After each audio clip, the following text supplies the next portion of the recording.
아멘. 네, 오늘 말씀의 제목은 일은 하나님이 하신다. 일은 하나님이 하신다라는 제목으로 함께 하나님의 말씀을 나누기 원합니다. 모세를 부르시는 하나님, 하나님께서 모세를 계속해서 부르십니다. 특별히 오늘 본문에서는 3번, 4번, 5번 부르는데 모세는 계속해서 그 하나님의 부르심에 거절로 나아가는 모습을 보게 됩니다. 하나님께서 모세를 부르시면서 설득하는 그런 느낌을 넘어서서 애걸복걸하면서 정말 애처로운 모습으로 사정을 하며 모세를 붙잡는 모습을 보게 됩니다. 천지 만유의 대주제가 되시는 하나님께서 정말 모세 한 사람을 붙잡기 위해서 사정하며 모세를 붙잡는 모습은 그 대단한 하나님이 애처로워 보이기까지 할 정도로 그렇게 모세를 설득해가는 그런 모습으로 보여집니다. 정말 그렇게 모세를 붙잡으면서 정말 하나님의 마음을 정말 낮춰서 모세에게 다가가는 그 모습을 보면서 저는 제가 교회에서 제가 가끔씩 겪는 그 모습이 이 하나님의 모습하고 겹쳐져서 보였습니다. 가끔 성도님들을 이렇게 세울 때, 어떤 봉사자로 세울 때, 부를 때, 그때 겪는 심정인 것 같습니다. 해보세요. 네, 이 일을 한번 해보세요. 얼마나 많이 기도하고 확신해가지고 이야기했겠어요. 근데 못합니다. 안 합니다. 해봅시다. 할 수 있어요. 못합니다. 안 합니다. 할 수 있어요. 해봅시다. 못합니다. 안 합니다. 제가 도와줄게요. 못합니다. 안 합니다. 그냥 제가 할게요. 자리에만 있어주세요. 못합니다. 안 합니다. 그러다가 어떻게 이렇게 설득해서 한번 세워지고 나면 쭉 잘 성장하면 좋은데 얼마 지나지 않아서 못합니다. 안 합니다. 할 수 있습니다. 이런 모습이 있어요. 그래서 하나님이 진짜 모세에게 애걸복걸하는, 나중에 본문을 한번 찬찬히 이렇게 한번 곱씹으면서 제가 지금 나눈 말씀 속에서의 본문을 한번 묵상해 보십시오. 그렇게 애걸복걸하는 모습이 겹치더라고요. 그래서 가끔 저는 하나님께 토로하기도 하거든요. 하나님, 그냥 제 몸을 2개, 3개, 10개로 만드세요. 제가 하고 싶습니다. 진짜 제가 하고 말지, 제가 할게요. 제 몸을 2개, 3개로 만들어 주세요. 이런 심정을 토로하기도 합니다. 자세히 보면 모세가 하나님이 굉장히 디테일하고 확신을 주고 함께 하겠다, 방법을 주겠다, 능력을 주겠다 라고 말하는데도 못합니다, 안 합니다 라고 일관하는 모세의 모습을 보게 됩니다. 오늘 본문 첫 번째, 3번째 거절하는 모습이 1절에 나오게 되죠. 1절을 보면 이 말입니다. 하나님, 못하겠습니다. 왜냐하면 제가 이집트에 가게 되면 그들이 나를 거절할까 두렵습니다. 내 말 안 들을 겁니다. 40년의 시간이 지나서 잊혀진 존재, 그리고 어떤 직분이나 직위도 없는데 저를 거절하면 어떻게 합니까? 그래서 못합니다. 이렇게 하나님 앞에 이야기하는 거죠. 확신이 없던 겁니다. 이미 하나님께서 내가 함께 할 거야 라고 말했지만 그 말로써 안정이 안 되는 그런 모세의 모습을 보게 됩니다. 그런데 한켠으로는 위로도 되지 않나요? 왜 위로가 되냐면 너무 저와 여러분의 모습 같아서 위로가 됩니다. 하나님 함께 하십니다. 할 수 있습니다. 하나님 못합니다. 이 모세의 모습이 단순히 모세가 아니라 너무나도 저희와 같은 모습이어서 오히려 조금 위로가 되는 그러한 장면인 것 같습니다. 하나님, 세상이 두렵습니다. 하나님, 능력이 없습니다. 사람이 두렵습니다. 나는 그래서 못합니다. 그렇게 말하는 모세와 저희에게 하나님은 어떻게 반응하시나요? 하나님께서 이렇게 말하십니다. 하나님이 면박을 주거나 반박을 하거나 하지 않으시고요, 이렇게 말씀하세요. 구체적인 대안을 주십니다. 야, 너 못하겠어? 내가 할 수 있도록 능력을 부여할게. 그 능력은 바로 이집트에 가서 어떤 기적을 보이는 것이었습니다. 우리가 이미 많은 분들이 알고 있는 내용일 것 같아요. 당시 이집트에는 온갖 마술이 난무하는 그런 문화가 있었습니다. 그래서 그곳에 가서 모세가 하나님이 허락하신 지팡이를 뱀으로 변화시키는 그런 기적을 허락하십니다. 그러면서 이렇게 말씀하시죠. 2절에 네가 손에 가지고 있는 게 무엇이냐? 네 손에 있는 것이 무엇이냐? 그 지팡이가 뭐냐? 곧 네 손에 하나님의 능력이 있는 것이 아니냐? 이렇게 말씀하시는 거죠. 그런데 사실 이 지팡이를 뱀으로 변화시키는 것은 단순한 마술이나 이적 이상의 의미를 지니고 있습니다. 왜냐하면 그 당시 고대 이집트의 이 지팡이는 왕의 권위와 능력을 상징했습니다. 이 지팡이를 가지고 있다라는 것은 그 이집트의 왕의 권위, 어떤 능력을 나타내는 것이었고요. 더 나아가서 뱀은 그들의 우상 숭배의 하나였습니다. 그들은 코브라 여신을 섬겼기 때문에 뱀을 숭배하는 문화가 그들 안에 있었습니다. 그래서 우리가 왜 어떤 옛날 이런 고대 이집트의 어떤 영화나 만화 같은 거를 보면 이렇게 왕이 나왔을 때 이렇게 왕관 같은 것을 쓰고 있는데 거기에 이렇게 뱀이 이렇게 앞에 있는 것을 한 번쯤 본 적이 있었을 거예요. 그 이유가 그 코브라 여신을 섬기고 있기 때문에 그것이 어떤 힘의 상징이었고 그 권위에 대들으면 죽을 수 있다라는 것을 어떤 이렇게 표현하고 있는 거거든요.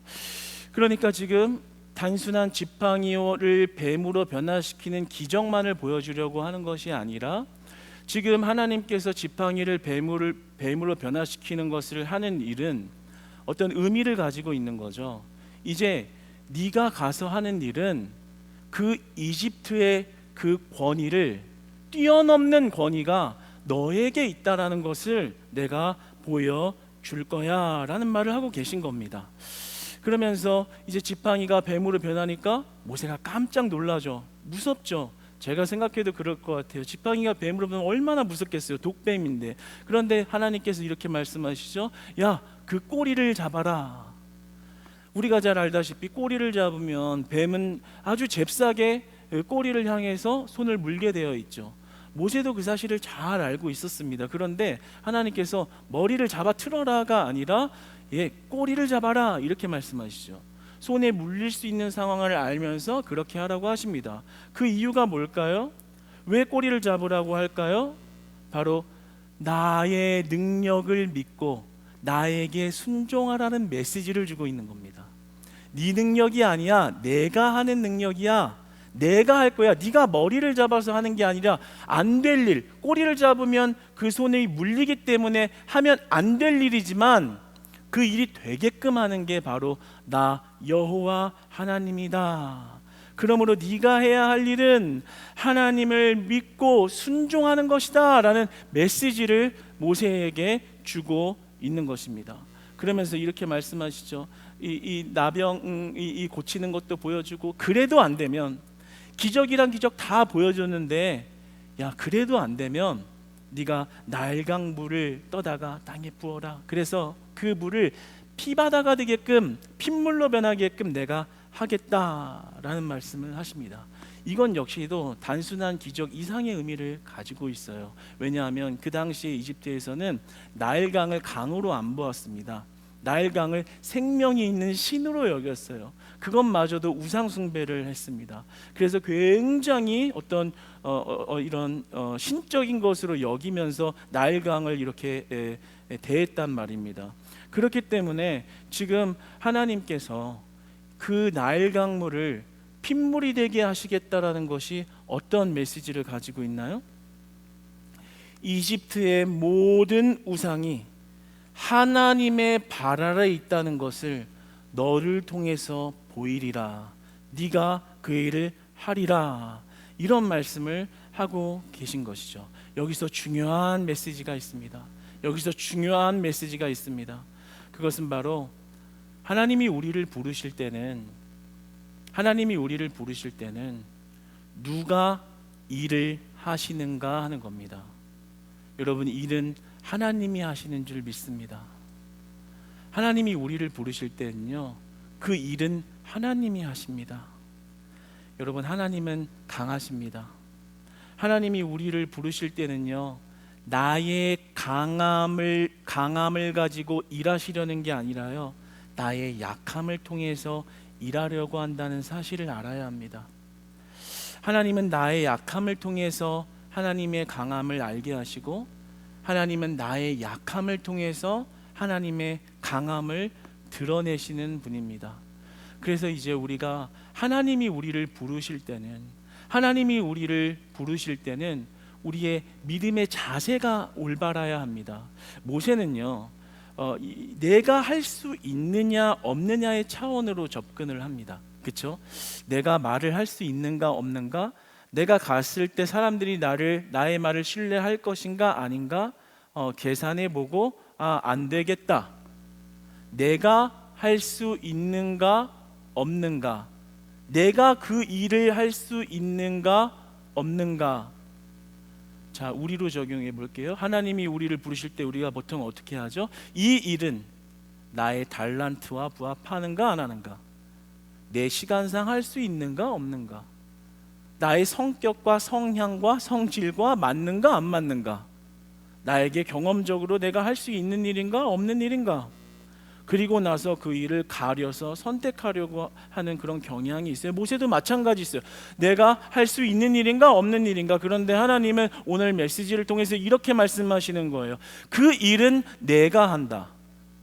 그 일은 내가 한다. 우리가 이것을 잘 알아야 돼요. 그래서 우리가 하나님이 우리를 부르실 때는 내가 할 수 있는 일이냐 없는 일이냐 나에게 결정권이 넘어온 것이 아니라요, 하나님은 순종하기를 원하십니다.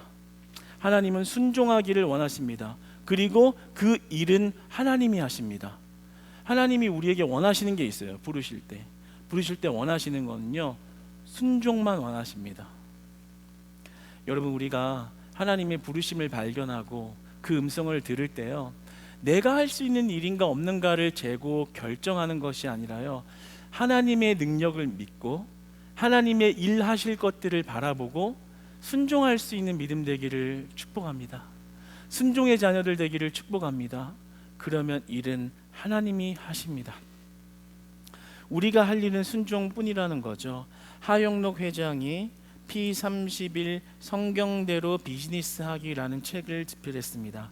여기서 P31은 잠언 31장을 의미합니다. 잠언 31장 성경대로 비즈니스하기. 그 안에 책의 내용을 보면 하영록 회장은 이렇게 말을 합니다. 비즈니스와 신앙이 다르다고 말하지 말라. 그리고 그가 세계적인 건축 설계 회사인 팀하우스를 운영하면서 그 경영하는 가운데 두 가지 원리를 책에서 제시합니다. 첫째, 순종과 지식은 다르지 않다. 둘째, 신앙과 삶은 다르지 않다. 그러니까 우리 삶의 가장 중요한 것은 순종이라는 것을 이야기하는 거죠. 단 한 번의 일을 내가 하냐 마냐, 내가 할 수 있냐 없냐의 차원이 아니라 그 일하시는 것은 대단하신 하나님이 하시는 것이고, 우리를 부르실 때는 그 능력의 하나님이 손을 뻗치고 계시기 때문에 내가 하냐 마냐, 할 수 있냐 없냐의 접근이 아니라 우리에게 요구되어지는 우리의 할 일은 순종뿐이라는 것입니다. 여러분, 순종의 공동체가 되시기를 축복합니다. 순종의 가정이 되시기를 축복합니다. 순종의 부모, 순종의 자녀 되시기를 축복합니다. 우리가 모세처럼 연약해져 있을 때 우리는 우리의 강함을 발휘하려고 하고, 우리가 연약하면 못한다고 말을 하고, 때가 돼서 능력이 있고 돈이 있으면 할 수 있다라고 핑계하며 모세처럼 하나님의 부르심을 거절할 때가 너무 많습니다. 그런데 하나님 부르심에는 정확한 원리를 오늘 모세를 통해서 말씀하여 주시는 겁니다. 일은 내가 한다. 네가 할 일은 나를 믿고 따르는 순종뿐이다 라고 말씀하시는 거죠. 그러니까 사랑하는 여러분, 여러분이 연약해져 있을 때 여러분을 귀히 쓰시는 게 하나님이라는 사실을 믿으시기 바랍니다. 그러므로 우리가 할 일은요, 연약해져 있을 때 우리를 도우시는 하나님을 의지하는 신앙으로 하나님을 신뢰하는 것입니다. 여러분, 그것이 우리의 능력 된다는 사실을 믿으시기 바랍니다. 하나님께서 아브라함을 부르십니다. 아브라함을 불러서 정말 너무나도 잔인한 요구를 하십니다. 아들을 바쳐라. 그래서 아브라함은 아들을 바치기로 작정합니다. 그리고 하나님 말씀하신 대로 순종하며 그 아들을 죽이려고 할 때 하나님은 그 일을 중지시키십니다. 그리고 하나님께서 이렇게 말씀하시죠. 이제야 내가 너의 믿음을 보았다. 하나님께서 우리에게 무리한 요구를 하시고 부르심을 요청하실 때는 하나님은 우리가 할 수 있는지 없는지 우리의 달란트와 강함을 보시는 게 아니라 정말 강하게 일하시는 하나님을 얼마큼 신뢰하는 믿음을 가졌는지를 보기 원하시는 겁니다. 곧 순종뿐이라는 얘기는 순종이 곧 믿음이라는 얘기고, 내가 순종하는 수치만큼 믿음의 수치가 증명된다라는 이야기를 하는 것입니다. 그러니까 하나님은 우리를 부르실 때 우리의 달란트나 부나 명예나 우리의 강함을 증명하기 원하시는 것이 아니라 하나님을 철저하게 믿는 믿음. 나는 연약하지만 하나님은 강하시고 나의 연약함을 도우실 수 있는 분이 하나님이시고 나의 부족함을 채워가시는 분이 하나님이라는 것을 믿는 믿음, 그 순종의 믿음을 원하시는 겁니다. 여러분, 그러니까 이제부터 하나님이 부르실 때는요, 소망을 가지시기를 축복합니다. 약할 때 역사하시는 하나님, 약할 때 등장하시는 하나님. 오히려 내가 약해져 있고 나의 강함으로 무언가 할 수 있다고 말하는 혈기 넘치는 모세와 같은 시절이 지나가고, 하나님 내가 할 수 없네요, 나 너무나도 연약해져 있어요 라고 할 때 우리 찬양도 있잖아요. 내가 연약할수록 더욱 귀히 여기사.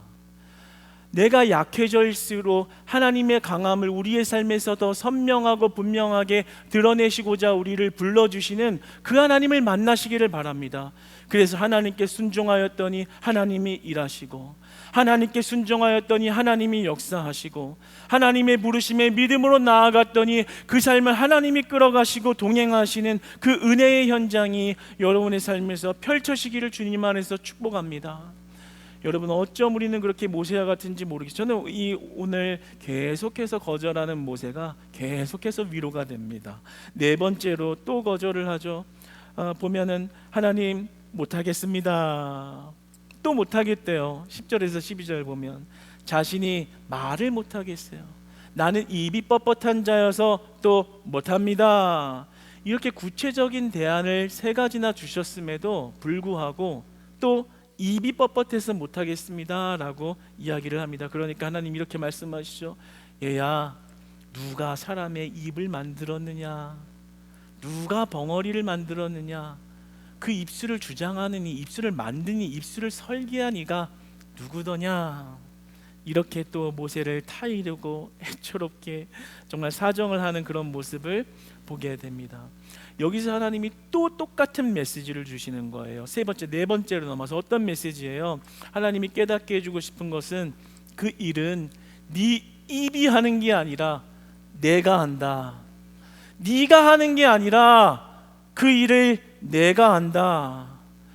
또 말씀하시는 겁니다. 여러분, 우리 세상 만사에 모든 문제가 있고 우리가 부족하다고 느낄 때 하나님이 채워주시는 분이라는 것을 믿으시기 바랍니다. 여러분의 입술이 뻣뻣하십니까? 여러분의 무언가가 메말라 있어서 결핍을 느끼십니까?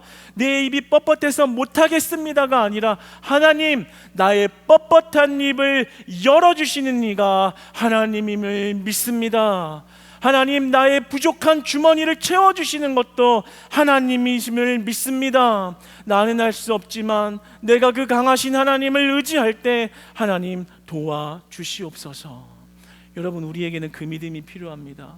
못하겠다가 아닙니다. 능력 없다가 아닙니다. 하나님이 능력이시니 하나님 도와주시옵소서. 하나님 지혜를 주시옵소서. 하나님 능력을 부어주시옵소서. 살아갈 방편을 열어주시옵소서. 나는 능력이 없습니다. 모세와 같이 입이 뻣뻣한 것처럼 나 무엇 하나 달란트 있는 것도 없고 무엇 하나 잘난 것 없습니다. 그러나 하나님이 높으시고 하나님이 잘나시고 하나님이 강함과 능력이 되심을 믿습니다.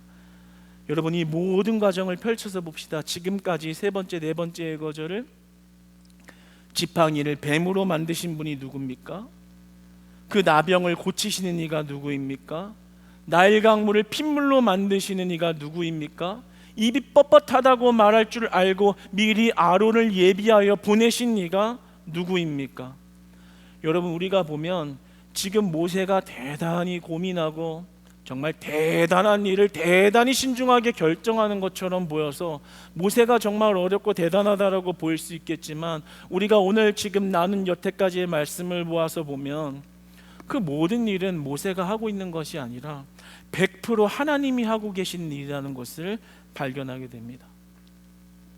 모세가 하는 게 아니라 하나님이 하고 계시다는 것을 발견하게 됩니다. 마지막으로 13절에 보면 모세가 이제 결정타를 한번 날리죠. 5번째 거절입니다. 우리 13절은 한번 같이 읽어볼까요? 한번 같이 읽어보겠습니다. 시작. 모세가 이르되 오 주여 보낼 만한 자를 보내소서. 여기 전까지는 많이 위로가 되는데 여기서는 좀 너무하다는 생각이 조금 그렇지 않아요? 능력 주고 기적 주고 사람 예비하고 할 거 다 하셨는데 마지막에 저는 그렇더라고요. 이만하면 하나님 한번 해보겠습니다. 그래요 주님, 한번 믿고 가볼게요. 이쯤에서는 이렇게 할 것 같은데 모세가 하는 말이 오 주여 보낼 만한 자를 보내소서. 너무하지 않아요? 아무래도 안 되겠으니까 다른 사람 보내세요. 이거 뭐 흥정하는 것도 아니고 뭐 줄다리기 하는 것도 아니고 하나님을 계속 예초롭게 구걸하게끔 자꾸 만드는 거예요. 그러니까 하나님께서 14절에 이렇게 얘기를 하시죠. 하나님께서 노하여 이르시되 살짝 화가 나신 거예요. 이 노하여란 말은 이 아프라는 히브리어인데요. 이 의미는 진노하다라는 의미가 있어요. 막 콧김을 이렇게 뿜어내면서 진노하는. 그런데 이 아프라는 말은 이 심판의 의미가 있는 것은 아니고요. 이렇게 애정이 담긴 이런 화 있잖아요. 왜 우리 자녀들 설득할 때도 야 TV 꺼, TV 꺼, TV 꺼, TV 꺼, TV 꺼. 들어가! TV 끄라고! 네, 락을 하고 샤우팅을 하고. 근데 그게 진노의 심판이라기보다는 이제 좀 아이가 워낙 말을 안 들으니까, 저희 집 얘기는 아니에요. 집 얘기는 아니고 우리 모두의 얘기예요. 그런데 이제 그런 일이 있을 때 이제 그런 화를 내잖아요. 근데 그 안에는 이제 사랑에 기초하고 있는 거잖아요. 마치 그러한 것처럼 하나님이 해도 안 들고 안 납니다, 못합니다, 딴 사람 보내세요. 그러니까 노하여 이르시되 닥치고 그냥 가. 닥치고 그냥 가. 이렇게 말하고 있는 것이죠. 여기까지 보면서 이 모세를 설득하고 부르신 하나님이 참 애처롭다라는 그런 마음이 많이 듭니다. 여러분, 우리가 하나님께 부르심을 받을 때 우리가 성도로 부르심을 받았다는 것이 그 십자가의 무게만큼 고된 삶을 의미하는 것 같습니다. 그렇죠? 성도로 부름 받았기에 거룩함으로 구별하여야 하고 세상의 편법과 방법과 지식을 통하여 훨씬 더 남들보다 앞에 나아갈 수 있음에도 불구하고 우리는 절제해야 하고 구별해야 하고 분별해야 하고 스스로 희생과 섬김과 나눔과 봉사와 그리고 더 약하여져 가는 것을 우리의 목적으로 두고 나아가야 하는 것은 우리를 부르시며 우리에게 굉장히 많은 요구와 희생을 강요하는 것 같습니다. 그래서 때로는 모세처럼 하나님 왜 부르셨어요? 그냥 편하게 좀 살고 싶은데 왜 그렇게 나를 부르셨습니까? 성도로 부르신 것도 부족하여 직분자로 부르시고 예배자로 부르시고 봉사자로 부르시고 헌신자로 부르시고 전도자로 부르시고 하나님 너무 힘든 짐을 준 거 아닙니까? 내가 무슨 능력이 있다고 나에게 그런 짐을 주며 부르십니까? 못하겠습니다. 안 하겠습니다. 그냥 지금처럼 살랍니다. 예배만 적당히 드리며 그냥 신앙의 모습 할랍니다. 마치 모세처럼 우리는 그런 감정을, 그런 신앙의 모습을 동일하게 느끼며 하나님 앞에 설 때가 많은 것 같습니다. 하나님의 부르심 앞에 그 무게감 때문에 그것을 나의 생각으로 판단하고 거절하고 거부할 때가 많습니다. 그러나 여러분, 오늘 말씀이 우리에게 굉장한 소망과 위로와 희망을 주는 것은 하나님께서 일하신다라는 사실입니다.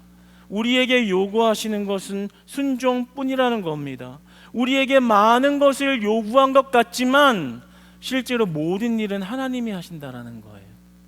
내가 무언가 많은 걸 해야 되는 것 같고 부담스럽다고 여기지만 실제로 일은 하나님이 다 하고 계시다라는 거예요. 여러분, 그 믿음이 보여지시기를 바랍니다. 그 믿음의 세계가 열려지시기를 축복합니다. 내가 대단해서 부른 게 아니라요, 내가 약하기 때문에, 내 모난 것을 알기 때문에 하나님이 일하시겠다고 부르신 거예요. 그러면 우리를 성도로 부르신 것은 우리에게 너무나도 큰 짐을 주어주고자 하는 하나님의 부담이 아니라 우리를 불러놓고 하나님이 100%다 일하시겠다고 말씀하시는 하나님의 은혜인 것입니다. 하나님의 은혜인 것입니다. 그러니까 우리가 이제 그 부르심 앞에 순종하고 나아가면, 어떤 순종이요? 하나님, 나는 연약하나 하나님은 강하십니다. 하나님이 도우실 겁니다. 나는 하나님만을 의지합니다. 그 믿음 가운데 하나님의 일을 보이시고 예비하신 은혜를 베푸시며 우리의 부족함을 채워가시는 하나님, 지금 일하시겠다라고 하잖아요.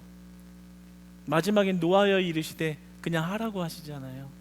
그렇게 순종을 요구하시는 하나님 앞에 이제 바로와 같이 완악한 우리 마음을 깨트리고 우리의 견고한 진을 깨트리고 정말 하나님의 부르심 앞에 순종할 수 있는 그릇들이 저와 여러분이 그런 그릇 되시기를 주님 안에서 축복합니다.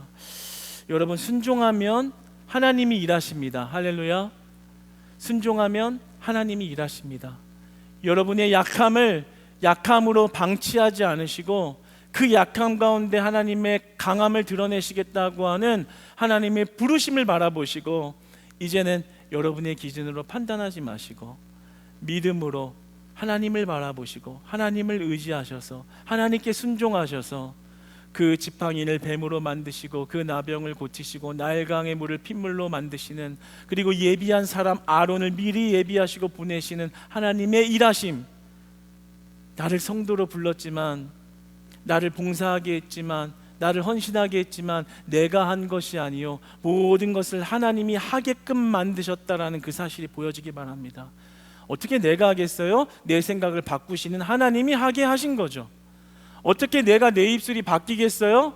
어차피 나도 못 변하고 내 남편도 내 와이프도 내 엄마 아빠도 나를 못 바꾸는데 누가 바꾸겠어요?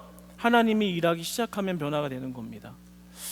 여러분, 그 하나님이 우리의 삶 속에서 일하시는 것을 날마다 경험할 때 약해지면 약해질수록 그리스도의 강함이 우리 안에 살아 움직이는 것을 경험함으로 우리의 삶에 기쁨이 회복되고 감사가 회복되고 소망이 회복되고 희망이 회복되는 그런 그리스도의 부르심의 은혜 안에 살아가는 크리스찬 사랑하는 교회의 식구들 다 되시기를 주님 안에서 축복합니다.